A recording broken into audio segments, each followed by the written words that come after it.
लोगों ने कुछ क्वेश्चंस असाइनमेंट 3 के डिस्कस कर लिए थे। कुछ क्वेश्चंस जो हम अब डिस्कस करने जा रहे हैं उनको हम देख लेते हैं। असाइनमेंट नंबर 3 का एक क्वेश्चन है, 15 nano coulomb charge is located at the origin, यानी वो 0, 0, 0 पर चार्ज मेरा रखा हुआ है, ठीक है, और वो फ्री स्पेस में है। दैट मीन्स मुझे एप्सिलॉन की वैल्यू कितनी दे रखी है, it is simply epsilon not, ठीक है। अगर बाय डिफॉल्ट ये अगर सपोज मेंशन नहीं होता कि कहाँ रखा है चार्ज, तो आप बाय डिफॉल्ट क्या मानोगे, आप इसको एज्यूम कर लोगे अगर गिवन नहीं होता है क्वेश्चन में तो, और अगर क्वेश्चन में गिवन है तो it's well and good. There may be a possibility कि आपको क्वेश्चन गिवन होता 15 nano coulomb charge is located at the origin in this particular medium having relative permittivity epsilon r equal to 1.2, ठीक है। तो आप उसको फिर आपको वही मान करके चलना पड़ता। ऐसे केस में आप एप्सिलॉन की वैल्यू एप्सिलॉन नॉट नहीं लोगे, ठीक है। तो चूंकि ये गिवन नहीं है तो बाय डिफॉल्ट आप फ्री स्पेस गिवन है तो बाय डिफॉल्ट आप क्या करोगे, epsilon equals to epsilon naught. Potential निकालना है पॉइंट पी पर जिसके कोऑर्डिनेट है -2, 3, 1। जब आपको रेफरेंस पोटेंशियल गिवन है v इक्वल्स टू 0, 6, 5, 4 पे, v equal to 0 second question है जब इन्फिनिटी आपको दे रखा है इन्फिनिटी पे v इक्वल टू 0, और तीसरा केस दे रखा है जब v इक्वल टू 5 है एट दिस पर्टिकुलर पॉइंट। तो ये तीनों क्वेश्चंस के अलग अलग पार्ट हैं। Reference potential v equal to 0, v equal to 0, ये दोनों जीरो के केस हैं, एक बार इन्फिनिटी पे, एक बार किसी पर्टिकुलर पॉइंट पे, और तीसरा किसी पर्टिकुलर पॉइंट पर कोई पर्टिकुलर रेफरेंस पोटेंशियल। तो हम क्वेश्चन को कैसे सॉल्व करेंगे, ठीक है। तो आई थिंक आप लोग इसको सॉल्व कर लोगे। यस सर, है ना। मैंने आपको कल लेक्चर में ये बताया भी था कि किस तरीके से इस टाइप के क्वेश्चंस को सॉल्व करते हैं हम लोग, है ना। तो हमने क्या करा था, हम कल जो मैंने क्वेश्चन बताया था उसमें लाइन चार्ज और पॉइंट चार्ज दोनों थे, लेकिन यहाँ पर आपको पॉइंट चार्ज ही गिवन है। इसका मतलब क्वेश्चन आपको बहुत छोटा हो गया, है ना। v equals to minus E dot D l along the line, है ना, और आप इसको लिखते हो q upon 4 pi epsilon naught r, ठीक है। और इसकी लिमिट लगा दोगे आप जिस भी पर्टिकुलर पॉइंट से लगानी है, या फिर अगर आपको लिमिट नहीं लगानी तो आप कांस्टेंट ऑफ इंटीग्रेशन c लिख दोगे। फिर आप इस equation v equals to q upon 4 pi epsilon naught r plus c, इस इक्वेशन में ये केस रख दोगे और फिर आपका आ जाएगा पॉइंट, ठीक है। अब आपको पॉइंट चार्ज गिवन है 15 नैनो कूलॉम का, 15 नैनो कूलॉम का, और ये कहाँ गिवन है, ये गिवन है 0,0,0 पे, ठीक है। आपको इस पर्टिकुलर पॉइंट पर पोटेंशियल निकालना है। ये है मेरा पॉइंट P, इसके कोऑर्डिनेट है -2, 3, 1, और आपको क्या गिवन है, आपको ये गिवन है कि सपोज ये पॉइंट है मेरा, सपोज A पॉइंट है और इसके कोऑर्डिनेट है 6, 5, 4, और इस पॉइंट पर आपका पोटेंशियल कितना है, 0 है। अब अगर ऐसा है तो आप क्या करोगे, आप सबसे पहले क्या निकालोगे, आपको रेफरेंस पोटेंशियल गिवन है ना, तो आप उस तरीके से कर सकते हो जो तरीका मैंने कल बताया था, है ना। आप RO निकाल लो, RA निकाल लो, और फिर ऑटोमेटिकली आप O to A इंटीग्रेट कर दो, तो RO माइनस RA वाला एक्सप्रेशन आ जाएगा, है ना। Q upon 4 pi epsilon naught R था, यहाँ पे लिमिट लगा दो आप RA से R0, तो ये आ जाएगा Q upon 4 pi epsilon not, तो कॉन्स्टेंट ही है, और ये वैल्यू आ जाएगी 1 upon R0 minus 1 upon RA, है ना। अब आप इनके इस की वैल्यू निकाल लो, ये वाली, ये हो जाएगी R0, और अगर आप इसकी वैल्यू निकालोगे तो ये हो जाएगा आपका RA। ये वाली वैल्यूज रख दो क्योंकि इस पर्टिकुलर पॉइंट पर आपको पोटेंशियल निकालना है, तो ये वाली वैल्यूज रेस्पेक्टिवली R0 और RA हो जाएंगी। Q कांस्टेंट है, ये गिवन है आपको, और 4 पाई एप्सिलॉन नॉट तो कांस्टेंट है ही, तो सीधे सीधे आपको R0 और RA वाली वैल्यू रखनी थी, वो आप यहाँ से निकाल लोगे, है ना। दो पॉइंट्स के बीच की डिस्टेंस आपको निकालनी आती है, x1 माइनस x2 का whole square plus y1 minus y2 का whole square plus z1 minus z2 का होल स्क्वायर का अंडर रूट, और उससे आप R0 और RA की वैल्यू निकाल लोगे और वो वैल्यू यहाँ रख दोगे, तो आपको क्या मिल जाएगा, पोटेंशियल मिल जाएगा, ठीक है बच्चों, जैसे हमने लास्ट टर्न पे करा था। अब अगर मुझे v इक्वल टू 0 दे रखा होता इन्फिनिटी पे, तो हम क्या करते हैं, तो सीधे सीधे ये वाली वैल्यू क्या हो जाएगी 0, ये वाली वैल्यू 0, मतलब सेकंड केस में v2 कितना हो जाएगा, ये v1 था फॉर एग्जांपल, ठीक है, कितना हो जाएगा q upon 4 pi epsilon not r0। तो ये वाली डिस्टेंस जो है दैट इज r0, क्योंकि रेफरेंस पोटेंशियल आपने इन्फिनिटी पर माना है, इन्फिनिटी पर माना है 0, v equal to 0 at infinity, है ना। तो आप ऑटोमेटिकली r0 यहाँ लगा दोगे और फिर आप इसको सॉल्व कर लोगे। तीसरा क्वेश्चन बड़ा इंटरेस्टिंग है, जरा ये बताओ कोई कर सकता है क्या, v इक्वल टू 5 एट 2,0,4, कौन करके बताएगा मुझे ये?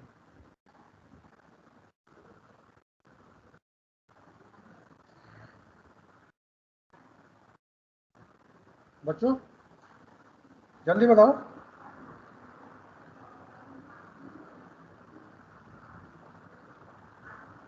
बच्चों आवाज आ रही है आप लोगों को मेरी?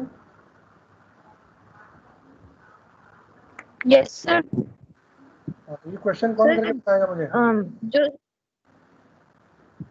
सर इसमें बी नॉट की जगह हम 5 रख देंगे माइनस, और हम सर जैसे आपने बाकी करवाया था ना v इज इक्वल टू 0 पे जैसे पॉइंट्स निकाले थे, हम वैसे ही पॉइंट्स निकाल के कर देंगे। यहाँ पर देखो हमने क्या करा था, हमने अगर आपको याद हो तो हम क्या कर रहे थे, v हमने निकाला था a से लेकर के o पर गए थे हम, है ना, that means vo minus va निकाला था, है ना, ये निकाला था इस फॉर्मूले से, है ना, क्या निकाला था, q upon 4 pi epsilon naught 1 upon R O minus 1 upon R A, ठीक है। अब आपको क्या निकालना है, आपको v इक्वल टू 5 गिवन है 2,0,4 पे, है ना, यानी ये वाला पॉइंट गिवन है आपको 2,0,4, ठीक, ये वाला पॉइंट कितना है, सपोज ये पॉइंट c है, c पॉइंट गिवन है 2,0,4, तो आप क्या करोगे, तो आप इस केस में 1 अपॉन r0 तो यही रहेगा, और ये डिस्टेंस हो जाएगी, वो हो जाएगी rc, तो आपको rc आइडेंटिफाई करनी है, rc तो आप निकाल ही लोगे इजीली डिस्टेंस वाले फॉर्मूले से, और यहाँ पर ये फैक्टर हो जाएगा rc, तो आपका राइट हैंड साइड तो RHS तो निकल जाएगा, है ना।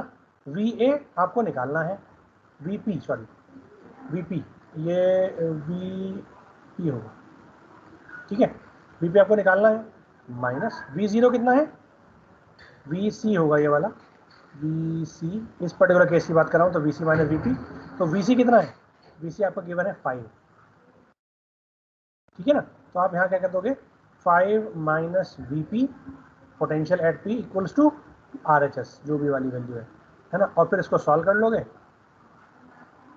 तो आपका आंसर आ जाएगा, ठीक है। यहाँ पर RO ना लेकर के हम क्या ले लेंगे, RC ले लेंगे, तो RC आपको पता ही है और RP आपको पता है, मतलब RC और RP हो जाएगा दोनों वैल्यूज, एक इस पॉइंट की, इस पॉइंट चार्ज के बीच की डिस्टेंस, और एक इस पर्टिकुलर पॉइंट की, जिस पर्टिकुलर पॉइंट पर रेफरेंस पोटेंशियल है उस पॉइंट तक, है ना, वो आपको निकालनी है, बस कर लोगे बच्चों, इजी है। Yes sir. सारे बच्चे? Yes sir. ठीक है, अब अगला क्वेश्चन चलते हैं हम लोग। अगले क्वेश्चन में आपको पोटेंशियल दे रखा है, पोटेंशियल वेक्टर फील्ड, है ना। पोटेंशियल मुझे कैसे पता लगा, क्योंकि इसकी यूनिट दे रखी है वोल्ट, है ना। If v equal to x minus y, v equals to x minus y plus x y plus 2z, आपको क्या निकालना है, आपको इलेक्ट्रोस्टैटिक एनर्जी निकालनी है। अब इलेक्ट्रोस्टैटिक एनर्जी का अभी मैंने आपको कराया नहीं है ना, ये ई वेक्टर नहीं है, this is simple E denoted by E, ठीक है, एनर्जी, तो ये अभी मैंने आपको कराया नहीं है, लेकिन इसको निकालने के लिए हम इलेक्ट्रिक फील्ड निकालते हैं, ठीक है। तो इलेक्ट्रिक फील्ड सबसे पहले निकालनी पड़ती है, तो इलेक्ट्रिक फील्ड अगर मुझे निकालनी हो तो मुझे इलेक्ट्रिक फील्ड निकालने के लिए मैं आपको तरीका बता चुका हूँ, क्या होता है, E equals to minus del V, तो आपको सीधे सीधे इस वेक्टर फील्ड का ग्रेडियंट निकाल देना है ना, इसका ग्रेडियंट निकाल देना है, पोटेंशियल ग्रेडियंट मैं लास्ट टाइम पे बोल भी रहा था, पोटेंशियल ग्रेडियंट, और वो पोटेंशियल ग्रेडियंट आपका निकल जाएगा, और उस पोटेंशियल ग्रेडियंट से आप क्या निकाल लोगे, इलेक्ट्रिक फील्ड निकाल लोगे। अब इस इलेक्ट्रिक फील्ड से हम लोग एनर्जी निकालेंगे बाद में, energy stored in the volume. तो ये मैं अभी नहीं करा रहा हूँ क्योंकि अभी हमने पढ़ा ही नहीं है, ठीक है। जब हम इसको पढ़ लेंगे तब ये क्वेश्चन आप कर लोगे। तो उस क्वेश्चन में आपको इलेक्ट्रिक फील्ड की जरूरत पड़ेगी, तो पहले आप ये आइडेंटिफाई कर लो, बाद में विल आइडेंटिफाई एनर्जी स्टोर। ठीक है बच्चों, ठीक है? Yes sir. Okay, yes sir. Yes sir. ठीक। तो उसके बाद अगला क्वेश्चन है। अगले क्वेश्चन में हम लोग यही सेम क्वेश्चन है, लेकिन मैंने v की वैल्यू चेंज कर दी है ना। v अब मेरा हो गया रो स्क्वायर z साइन फाइव। ये अब कार्टिजन कोऑर्डिनेट में ना होकर के ये सिलेंड्रिकल कोऑर्डिनेट में है, और सिलेंड्रिकल कोऑर्डिनेट में v की value rho square z sine five given है। आपको अगेन क्या निकालना है, आपको निकालना है E equals to minus del v, और ये क्या आ जाएगा आपका, ये आ जाएगा आपका इलेक्ट्रिक फील्ड। ठीक है बच्चों, इलेक्ट्रिक फील्ड आ जाएगी। अब आपको एनर्जी स्टोर्ड निकालने के लिए, energy stored in a volume, ये बता दूं क्या अभी हाथ क्या, डिराइव करा देंगे बाद में, बता दे रहा हूँ। It is basically half of epsilon E square d v volume integral. ठीक है, ये मेरी एनर्जी स्टोर्ड होती है। तो आपने ई निकाल लिया, ई का स्क्वायर निकाल लो है ना, और फिर एप्सिलॉन जो भी मीडियम है, अगर गिवन नहीं है तो बाय डिफॉल्ट आप फ्री स्पेस एज्यूम कर लोगे है ना। फ्री स्पेस में epsilon will be epsilon not, और इसका स्क्वायर कर दो ई का, और फिर उसके बाद या E dot E will be E square है ना, ये आपका ई स्क्वायर आ जाएगा। ये आपका कांस्टेंट है, ये आपको पता ही है, ये आप निकाल चुके, और वॉल्यूम आपको गिवन है रो इक्वल टू 1 से 4, z इक्वल टू -2 से 2, और फाई इक्वल टू 0 से π/3। तो सीधे सीधे आप क्या करोगे, E square half of epsilon E square, तो कांस्टेंट ये तो है ही है ना, ये तो कांस्टेंट है, इसको ले लो बाहर, वॉल्यूम इंटीग्रल, ठीक। और ये हो जाएगा रो D phi D Z.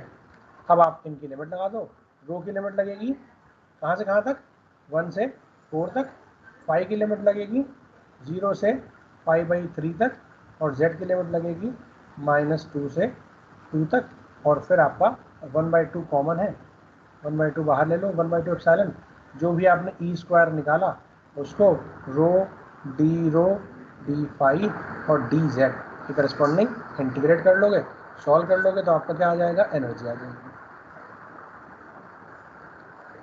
Energy stored in volume. ठीक है बच्चों, क्लियर है?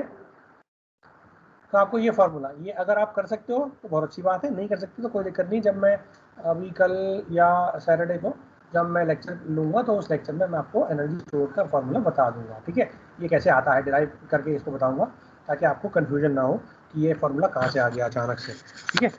ठीक है बच्चों, अगर आप कर सकते हो मैथमेटिकली तो कर लेना, अगर नहीं कर सकते तो कोई दिक्कत नहीं है, सैटरडे तक ये मैं टॉपिक करा दूंगा तो आप तब कर पाओगे।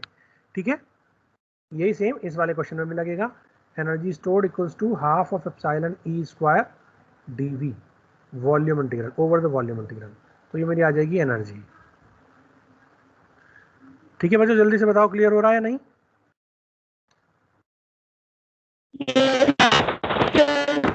ठीक, अब हम इसमें यूनिट 3 असाइनमेंट 3 के सारे क्वेश्चन हो चुके हैं डिस्कस। अगर फिर भी कोई डाउट हो तो आप मुझसे पूछ सकते हो बीच में।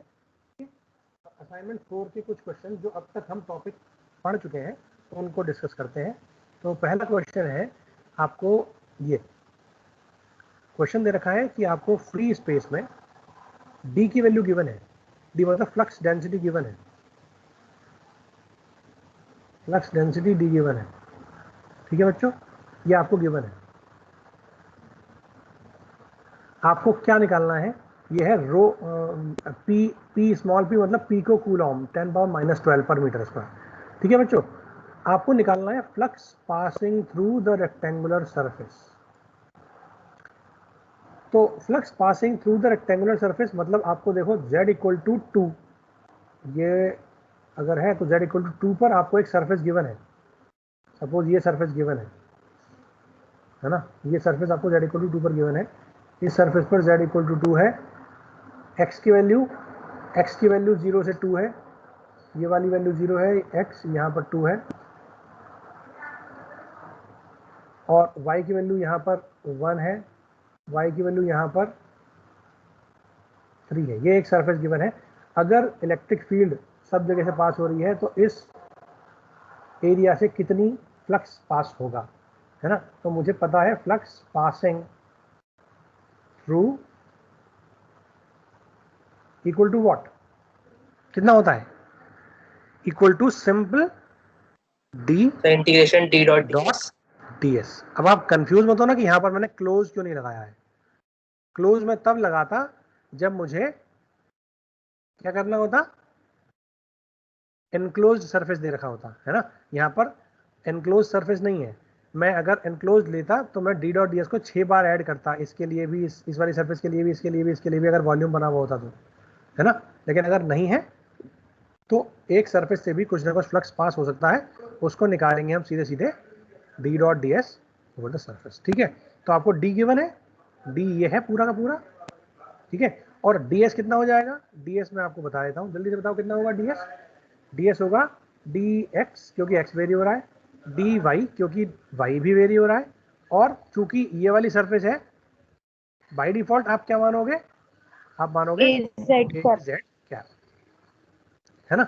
बाय डिफॉल्ट आप मानोगे ए जेड कैप। तो ये वाली वैल्यू आप यहाँ पे रख दो, तो देखो यहाँ ए जेड डॉट ए जेड करना पड़ेगा, तो ये चाहे कुछ भी हो मुझे कोई फर्क नहीं पड़ता, ये चाहे कुछ भी हो मुझे कोई फर्क नहीं पड़ता, मुझे केवल इस चीज़ से मतलब है ना। तो अगर मैं डी डॉट डी एस निकालूंगा तो d dot d s over the surface that will be equal to the flux passing through, और वो कितना हो जाएगा, वो हो जाएगा 16, है ना, integration double integration x equal to 0 से 2 और y इक्वल टू 1 से 3, है ना। ये हो जाएगा x स्क्वायर y और z क्यूब, ठीक है, और ये हो जाएगा dx dy। अब उस पूरी सरफेस पर z कांस्टेंट है, कितना है, z इक्वल टू 2, ठीक है। तो 2 दूनी 4 दूनी 8 बाहर ले लो, 8 कांस्टेंट है, तो कितना आ जाएगा 16 इंटू 8 इंटू डबल इंटीग्रेशन जो भी आया उसको सॉल्व कर लोगे आप, वो आपका क्या आ जाएगा, फ्लक्स आ जाएगा। ठीक है बच्चों, क्लियर हो रहा है या नहीं, जल्दी बोलो। Yes sir. Yes sir. ठीक, अगला क्वेश्चन है, इसी में आपको ई निकालनी है इस पर्टिकुलर पॉइंट पर। तो मुझे एक फॉर्मूला पता है, क्या, डी इज इक्वल्स टू होता है एप्सिलॉन टाइम्स ई, और चूंकि फ्री स्पेस है तो मैं लिख सकता हूँ सीधे सीधे एप्सिलॉन नॉट टाइम्स ई। तो क्या मैं यहाँ से ई निकाल सकता हूँ, ई विल बी कितना हो जाएगा, E D upon epsilon not, ठीक है, ये हो जाएगा ना।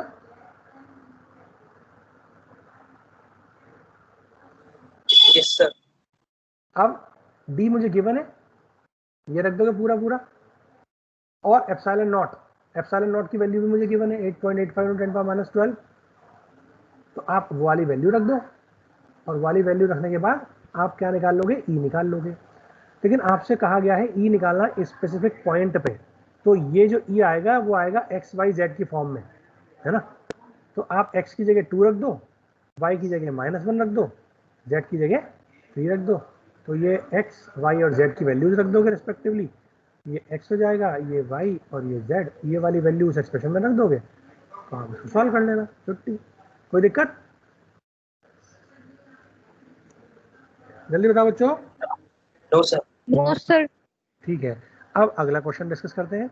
अगला क्वेश्चन में आपको दे रखा है रो इक्वल टू 8 सेंटीमीटर की एक सिलेंड्रिकल सरफेस है ना। रो इक्वल टू 8 सेंटीमीटर की एक सिलेंड्रिकल सरफेस है, उसकी चार्ज डेंसिटी गिवन है रो एस, और रो एस कितना है, ये है 5e⁻⁻20, और ये 1 नहीं है, it is basically mod z, ठीक है, मॉड z।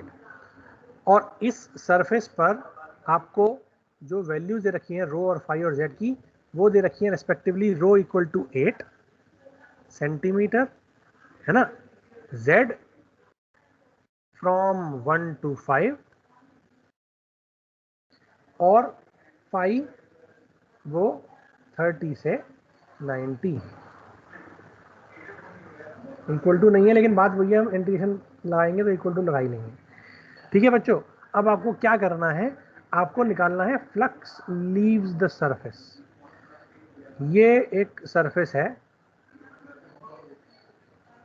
ये एक सरफेस है, ठीक है, सही से बन नहीं पाएगा मुझसे, तो आप इसको इमेजिन कर सकते हो सरफेस है, यहाँ पर रो इक्वल टू कितना है, रो इक्वल टू 8 सेंटीमीटर है, इसकी रो जो है, ये रो जो है ये कितना है 8, और उस पूरी सरफेस पर चार्ज कितना है रो एस, वो आपको गिवन है 5e⁻⁻20 mod z। आपको क्या निकालना है, आपको निकालना है फ्लक्स लीव्स द सरफेस। अब आप मुझे बताओ, अगर एक फ्लक्स मुझे निकालना है, flux leaving must be equal to what, must be equal to charge, charge enclosed, है ना, चार्ज एनक्लोज्ड। अब एनक्लोज सरफेस कौन सी होगी, ये पूरी की पूरी सरफेस जो है, अगर मैं देखूं तो ये पूरी की पूरी सरफेस पर जो भी चार्ज है वो क्यू एनक्लोज होगा, है ना, और ये केवल एक ही सरफेस है, सिंगल सरफेस है, circular cylindrical surface. Yes, sir. ना तो इसका टॉप है, टॉप नहीं है इसका, ना तो इसका बॉटम है,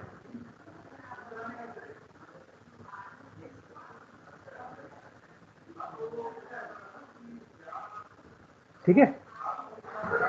तो आप क्या करोगे, आप सीधे सीधे शाई इक्वल्स टू क्यू एनक्लोज से इसका डी डॉट डी एस या फिर रो एस डी एस के इक्वेट कर दोगे और वहां से आपका चार्ज आ जाएगा। मुझे पता है क्यू एनक्लोज कितना होता है, क्यू एनक्लोज होता है रो एस डी एस होता है ना, रो एस मुझे गिवन है, यहां से आ जाएगा, और डी एस, इन तीनों से मैं डी एस निकाल सकता हूं। जल्दी से बताओ मुझे डी एस की वैल्यू क्या आएगी,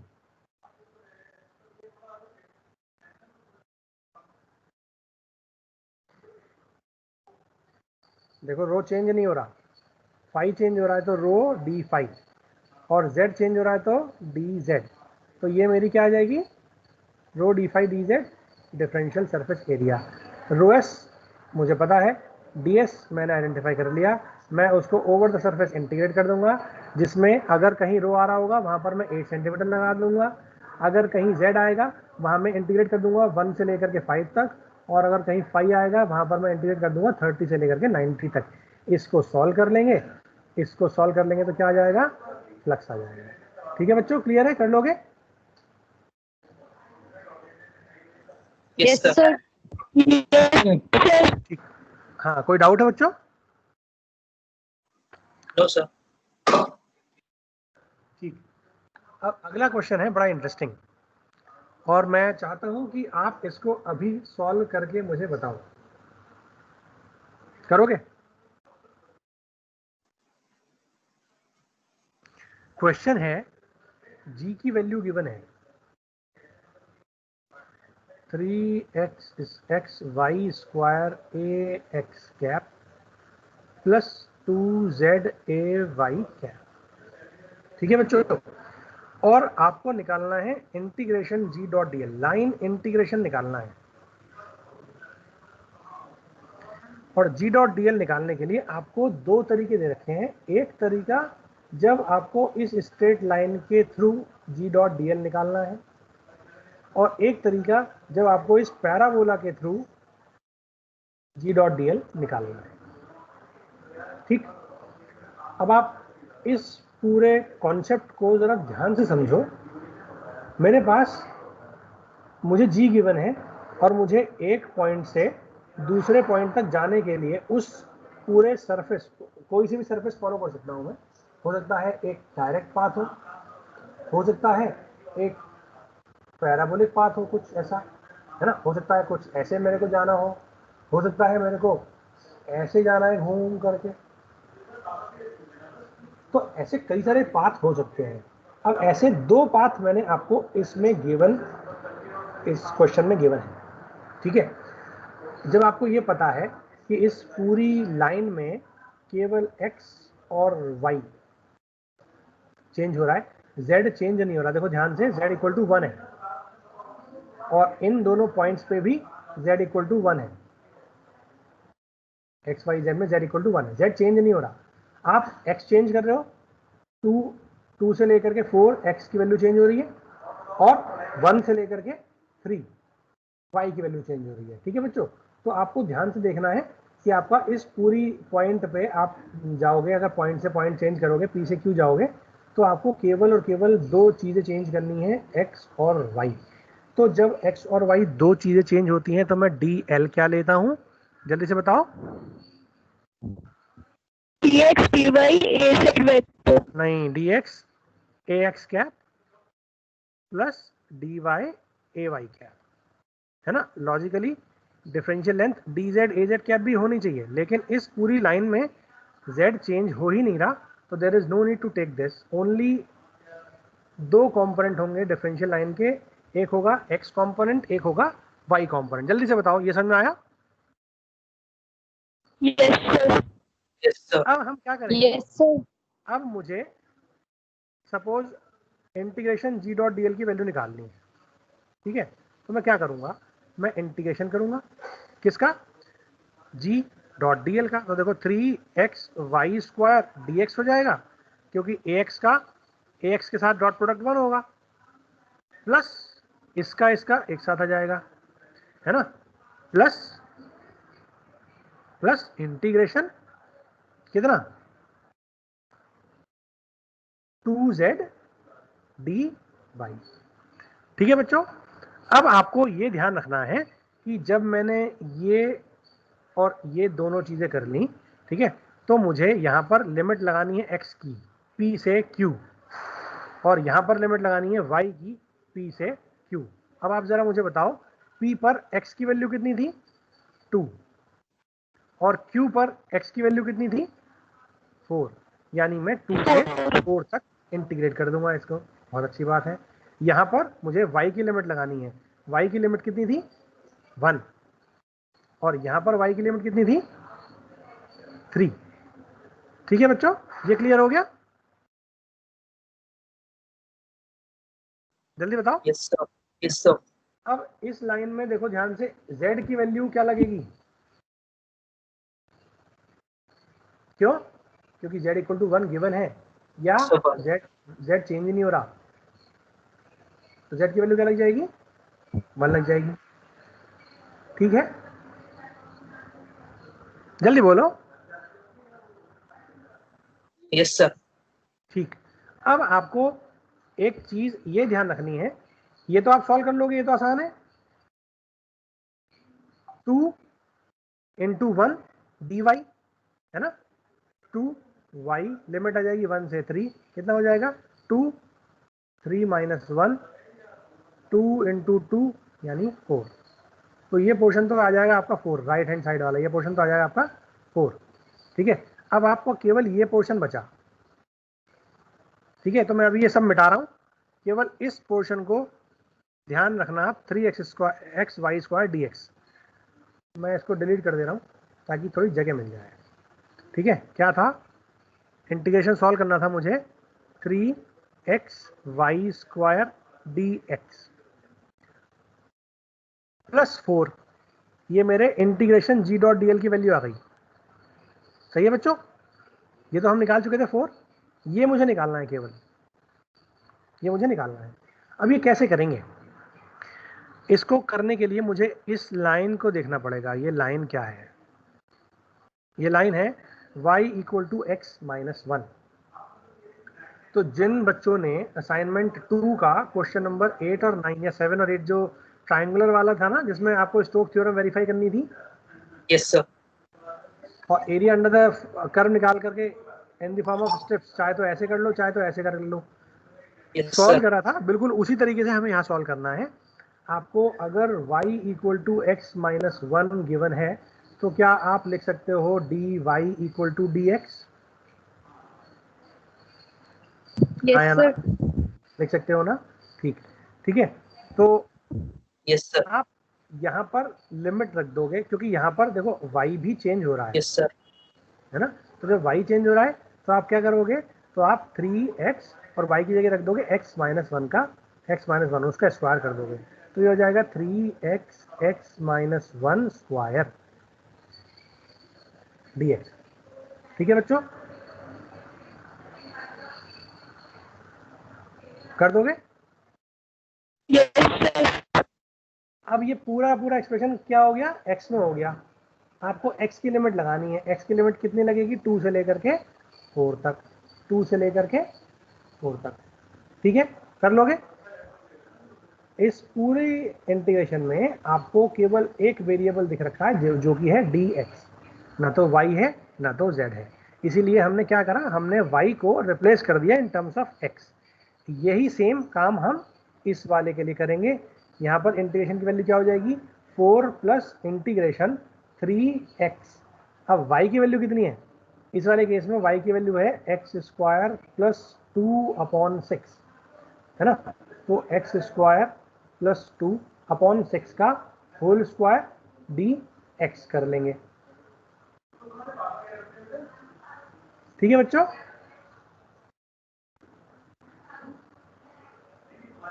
और लिमिट लग जाएगी x इक्वल टू 2 से 4। जल्दी बताओ, समझ में आया? Yes sir. ये पॉइंट 2 Yes, sir. ये फर्स्ट क्वेश्चन के लिए कर लोगे? हाँ या ना? यस सर, हो जाएगा। दोनों आंसर अलग अलग आएंगे, ये आंसर अलग आएगा, आंसर्स विल बी डिफरेंट। क्यों डिफरेंट आएंगे? अगर मैं आपसे कहूं कि आपको इस पॉइंट से इस पॉइंट पर जाना है स्ट्रेट लाइन में, आप इसके अलाउंग जी डॉट डी एल निकालो, है ना। और अगर मैं इस लाइन के थ्रू जाऊं जी डॉट डी एल, तो क्या दोनों सेम होंगे? या अगर मैं इस लाइन के थ्रू जाऊं, पहले यहां गया और फिर यहां वापस आया,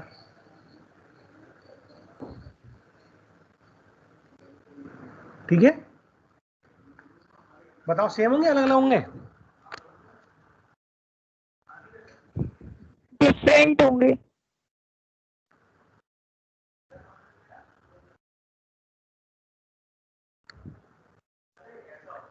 चेक कर लेना, आंसर आपके डिफरेंट आ रहे हैं, सेम तो नहीं आ रहे। ठीक है बच्चों, कर लोगे?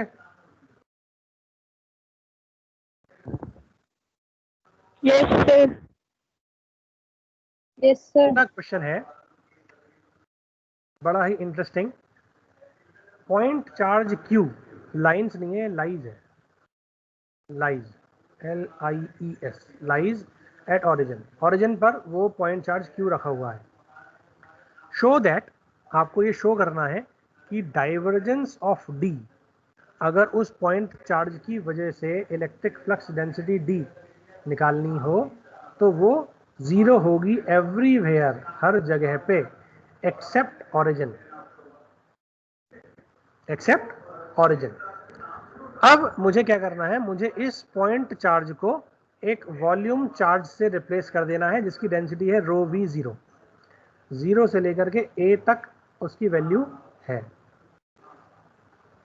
आपको रो वी 0 और Q के बीच में रिलेशनशिप आइडेंटिफाई करनी है कुछ इस तरीके से कि टोटल चार्ज मेरा सेम है, और फिर आपको डाइवर्जेंस D निकालना है हर जगह पे। बताओ, क्वेश्चन देख करके समझ में आया कि हमें करना क्या है, कैसे करना है वो बात की बात है, लेकिन अभी करना क्या है वो समझ में आया?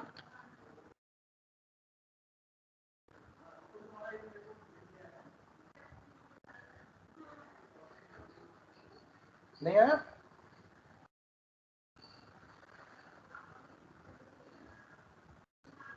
बोलो बच्चों। सर रिपीट कर दीजिए। मैंने कुछ बोला ही नहीं, मैं तो क्वेश्चन पढ़ दिया अभी तो मैं सोल्यूशन बताऊंगा। मैं क्वेश्चन ये कह रहा हूँ आपसे कि क्या आपको इस क्वेश्चन को देख करके समझ में आया कि आपको करना क्या है? Yes sir. करना है वो नहीं बताया मैंने अभी, लेकिन क्या करना है वो आपको समझ में आया इस क्वेश्चन को देख करके, पढ़ कर? अगर हाँ तो जल्दी से बताओ मुझे क्या समझ में आया।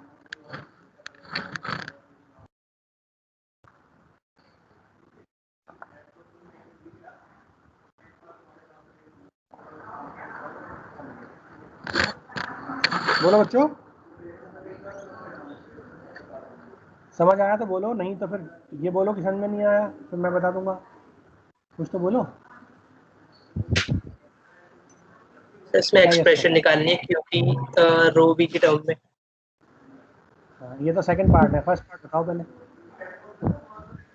Sir divergence of D find करना है। डाइवर्जेंस ऑफ डी फाइंड करना है, वेरी गुड, है ना, ये तो लिख ही रखा है, डाइवर्जेंस ऑफ डी फाइंड करना है मेरे को, है ना, ये मुझे तो शो निकालना करना है सर वो और ये शो करना है कि डेल डॉट डी जो है वो 0 है।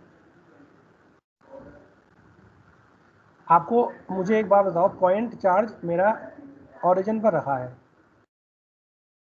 0,0,0 पर रखा है, ठीक है।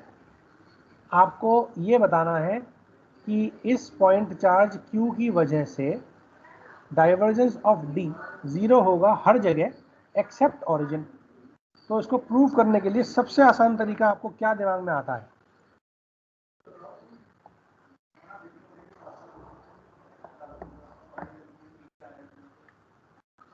Maxwell equation. हाँ हाँ, बोलो बोलो।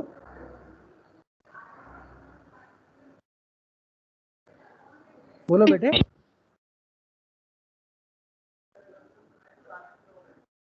आपकी आवाज नहीं आ रही।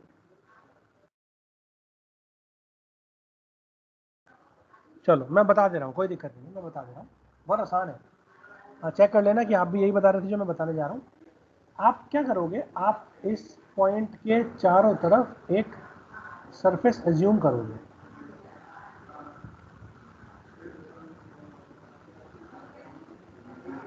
ठीक है। आपने ये सरफेस एज्यूम कर ली। अब इस सरफेस पर आपको क्या निकालना है? आपको डी निकालना है। निकाल लोगे? अगर ये डिस्टेंस है आपकी r, तो क्या आप इस सरफेस पर d निकाल सकते हो? आसान है, मुझे पता है। ये गॉसियन सरफेस हो गई और उसके लिए क्या होता है, अगर r इसकी रेडियस है और इसका स्फीयर का एरिया कितना हो जाएगा, q अपॉन एरिया, है ना। Flux density, this d is what, flux density. Flux कितना है, फ्लक्स q है, charge density, flux density, charge per unit area, तो charge per unit area, charge कितना है q, एरिया कितना है 4 पाई r स्क्वायर। और चूंकि चार्ज यहाँ रखा है तो मैं इसकी डायरेक्शन को भी लिख सकता हूँ, this will B AR cap, यही होगा ना। अगर मुझे इस वेक्टर फील्ड का डेल डॉट यानी डाइवर्जेंस निकालना हो तो क्या मैं निकाल सकता हूँ? जल्दी से बताओ, निकाल सकते हैं?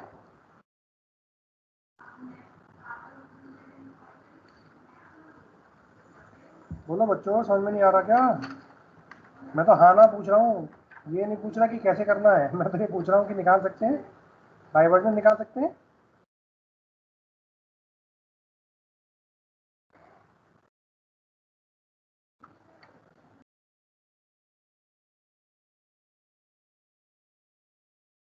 अब मैं आपको डाइवर्जेंस वाला फॉर्मूला लिखवाता हूँ। स्फेरिकल कोऑर्डिनेट सिस्टम में डाइवर्जेंस का फॉर्मूला निकालने के लिए हम लोग क्या बोलते हैं, that del dot A is equal to, बच्चों आवाज आ रही है आप लोगों को मेरी? Yes sir. ठीक है, del dot D yes sir. Equal to, formula क्या होता है स्फेरिकल कोऑर्डिनेट्स में, फॉर्मूला क्या होता है वो देखते हैं। स्फेरिकल कोऑर्डिनेट्स सिस्टम में डाइवर्जेंस का फॉर्मूला क्या होता है, ठीक है, वो होता है 1 upon r square del upon del r, r square d r, plus आगे बहुत सारी चीज़ें होती हैं, एक थीटा के करस्पॉन्डिंग, एक फाई के करस्पॉन्डिंग। चूंकि डेल डॉट निकालना है तो डेल डॉट क्या होगा, डेल डॉट होगा, ये तो केवल डी आर कॉम्पोनेंट है ना, तो डी आर ही है, d r is given that is q upon 4 pi r square, बाकी डी थीटा और डी फाई ये 0 गिवन है, तो मैं आगे का फॉर्मूला नहीं लिख रहा हूँ जान करके, ठीक है, केवल मुझे ये सॉल्व करना है, केवल मुझे ये सॉल्व करना है, ठीक है। अब आपको सॉल्व कर लो, कोई दिक्कत नहीं है। देखो 1/r², इसको सॉल्व कर रहा हूँ मैं, डेल डॉट डी के फॉर्मूले से इसको सॉल्व कर रहा हूँ। 1/r², del upon del are, कितना, r² into D R, D R कितना है, q अपॉन 4 πr², r² से r² कट गया, और अगर मैं इसको देखूं ध्यान से तो ये क्या हो गया, this will be 1/r² del upon del r of q upon 4 π, और ये एक कांस्टेंट है, कांस्टेंट है ना, और अगर मैं कांस्टेंट को डिफरेंशिएट करता हूं तो मुझे क्या मिलेगा, मुझे मिलेगा 0, del dot D equal to 0। लेकिन ये कब मिला, ये मिला मुझे तब जब मेरी वैल्यू r की 0 नहीं है। अगर r की वैल्यू 0 होगी, अगर r की वैल्यू 0 होगी तो ये 0 हो जाएगा, और ये 0 होते ही ये टोटल टर्म इन्फिनिटी बन सकती है, या 0 डिवाइड बाई इन्फिनिटी वाली टर्म बनेगी, तो इनडिटर्मिनेट 0 डिवाइड बाई 0 वाली टर्म बनेगी इनडिटर्मिनेट फॉर्म, और ऐसे केस में हम किसी और तरीके से सॉल्व करेंगे, ठीक है। तो 0/0 एक्सेप्ट 0, तो r अगर नॉन 0 है, 0 के इक्वल नहीं है, then only we will be saying that divergence of d is 0 everywhere, otherwise it is non 0। जल्दी से बताओ बच्चों, ये क्लियर हुआ? Yes sir. अब इसका सेकंड पार्ट देख लेते हैं फटाफट। सेकंड पार्ट बहुत ही मजेदार है। सेकंड पार्ट में मैंने क्या करा, मैंने इस पॉइंट चार्ज को एक वॉल्यूम बना दिया, ये वॉल्यूम है, ठीक है। इस वॉल्यूम की रेडियस जो है वो a है, यहाँ से लेके यहाँ तक, इसकी वैल्यू यहाँ पर 0 है, और यहाँ पर क्या है, यहाँ पर a है ना, और इसकी चार्ज डेंसिटी ρV0 है। तो अगर मुझे चार्ज डेंसिटी निकालनी हो तो चार्ज डेंसिटी क्या होगी बताओ, चार्ज डेंसिटी होती है charge per unit volume. Charge तो Q था मेरा, वो फिक्स है, देखो, रिप्लेस द पॉइंट चार्ज, यानी चार्ज तो वही है, वॉल्यूम कितना हो गया, वॉल्यूम हो गया a रेडियस का वॉल्यूम, मतलब Q अपॉन 4/3 पाई AQ, है ना बच्चों। इसको लिख सकते हैं हम 3/4 Q अपॉन पाई AQ। ये मेरी क्या हो गई, वॉल्यूम चार्ज डेंसिटी हो गई इस क्वेश्चन के अंदर, ठीक है। अब जब ये एक थोड़ा बड़ा कर लेते हैं इसको, है ना, ये अगर ये दे रखा है तो इसके वॉल्यूम डेंसिटी या डाइवर्जेंस D निकालने के लिए मुझे D दो तरीके से निकाल सकता हूं, या तो इसके अंदर या तो इसके बाहर, है ना, कर सकते हैं ना बच्चों, दो जगह निकालते हैं हम। एप्लीकेशंस ऑफ गॉस लॉ में मैं यही सेम केस आपको करा चुका हूं।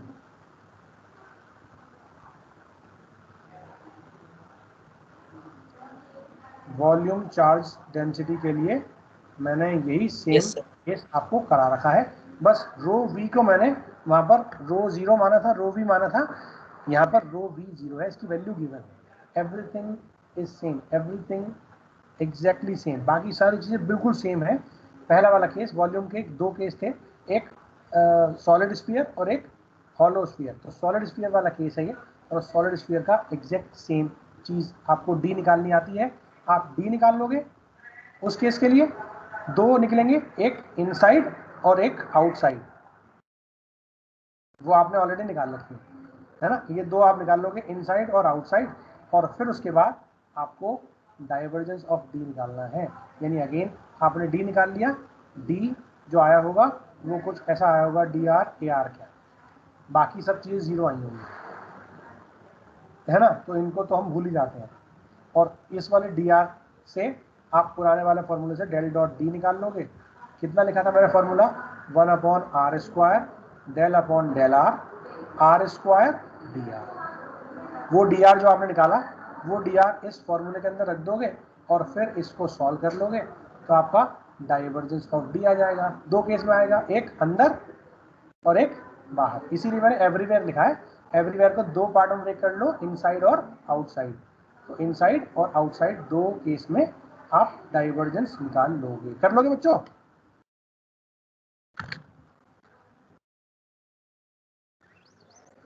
जल्दी बोलो। Yes, sir. आसान है? Yes sir. ठीक, तो यहाँ पर हम आज का सेशन एंड करते हैं। कोई डाउट हो तो आप मुझसे पूछ लेना बाद में, ठीक है बच्चों?